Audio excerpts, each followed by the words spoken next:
दरम्यान आता आपण नाशिकमध्ये जाऊयात। नाशिकमध्ये आमच्या प्रतिनिधींनी आढावा घेतलेला आहे आताच्या परिस्थितीचा, सविस्तर पाहूयात।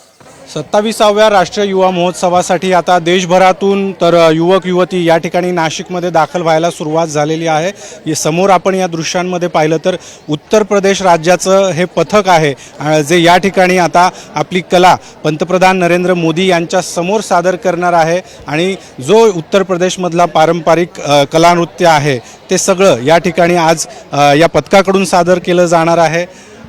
आप यूपी से आए हैं, क्या यहाँ पे आप परफॉर्मेंस करने वाले? मेरा डेक्लेमेशन है जिसका टॉपिक अभी आप लोगों को बताया नहीं गया है, तो उस पर मैं बोलूँगी। अभी फ़िलहाल मार्च पास्ट है। मोदी जी के सामने परफॉर्मेंस है, कैसा? वो तो एक अलग एक्साइटमेंट है, द जोश इज़ वेरी हाई।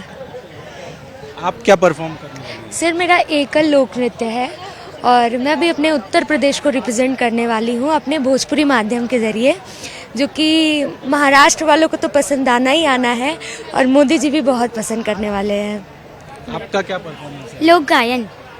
थोड़ा सुना सकते हैं?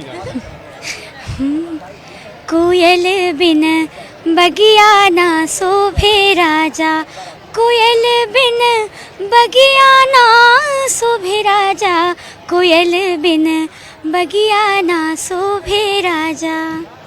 मोदी जी के सामने गाने वाली हैं क्या? जी बहुत ही खुश हूँ। ये लगाया है, आप क्या परफॉर्म करने वाले हैं? Folk dance. थोड़ा सा स्टेप बता सकते हैं? जी बिल्कुल।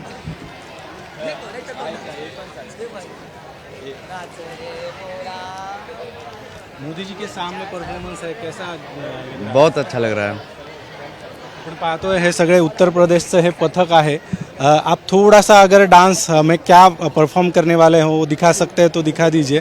आपण पाहतोय की अगदी मोरपीस मोरपंख जे आहे ते या पथकाने या ठिकाणी बांधलेले आहेत आणि अगदी मोर जशा पद्धतीने थुई थुई नाचतो त्या पद्धतीने हा सगळा नृत्याचा प्रकार जो आहे तो या कलाकारांकडून या ठिकाणी मोदींसमोर सादर केला जाणार आहे।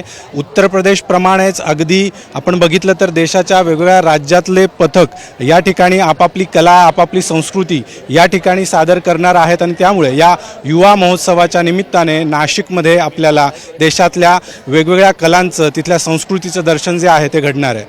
कॅमेरामॅन विकी कदमसह अभिजित सोनवणे, साम टीव्ही, नाशिक।